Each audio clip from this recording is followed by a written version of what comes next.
Samy Canaan, aujourd'hui on a lancé un concours Data Canvas.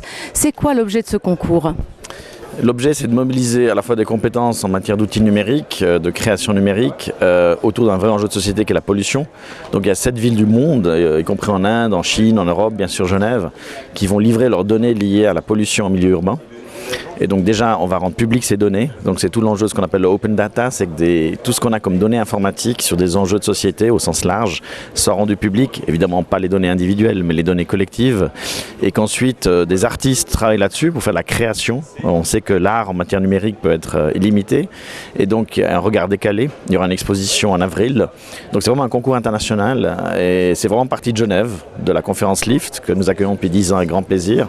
Et puis nous avons soutenu le lancement de cette démarche. Data Canvas a été lancé il y a quelques semaines où on a demandé en fait aux citoyens genevois de venir prendre un sensor. Ce sensor a été ensuite installé chez eux. Nous avons organisé un atelier où en fait ils se sont tous réunis, ils ont construit eux-mêmes le sensor, ils l'ont installé sur leur balcon et ce sensor collecte un certain nombre de données environnementales. Ce qui est intéressant de savoir, c'est qu'en fait on fait cette même démarche dans 6 autres villes avec nos partenaires Swissnext. Donc on fait ça à Bangalore, Rio, Shanghai, Singapour, Boston et San Francisco. Il y a 15 sensors qui veulent être installés chez le simple citoyen. Pour vous, c'est important que le simple citoyen collecte des données lui aussi?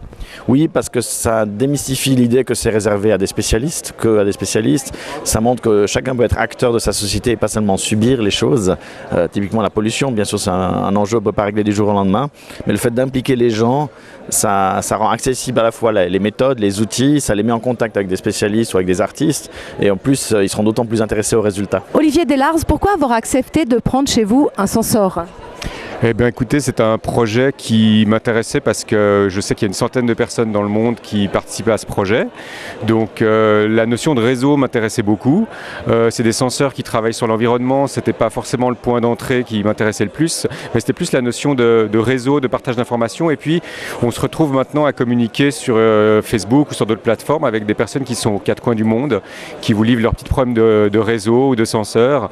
On partage. Donc c'est vraiment cette notion de partage et puis d'expérience en fait qui m'a beaucoup attiré là-dedans. C'est intéressant déjà de voir ses propres données, qu'est-ce que ça donne, quelle est la température qu'il y a sur ma terrasse, est-ce qu'il y a du vent, est-ce qu'il y a de la pollution, et puis effectivement déjà de voir mes propres données, de pouvoir les interroger, puis ensuite d'aller les comparer avec celles des pays voisins, où effectivement on a d'un coup des différences de température incroyables. On a un -12 aujourd'hui à Genève, et puis on aura un +40 à l'autre bout du monde, à Bangalore, au même moment. Donc ça c'est assez magique quand même, ce beau côté de la mondialisation. Ouais. Mais l'idée, c'est d'en faire quelque chose de ces données, de comparer ces villes entre elles, de comparer la qualité de vie en ville, d'améliorer la qualité de vie en ville.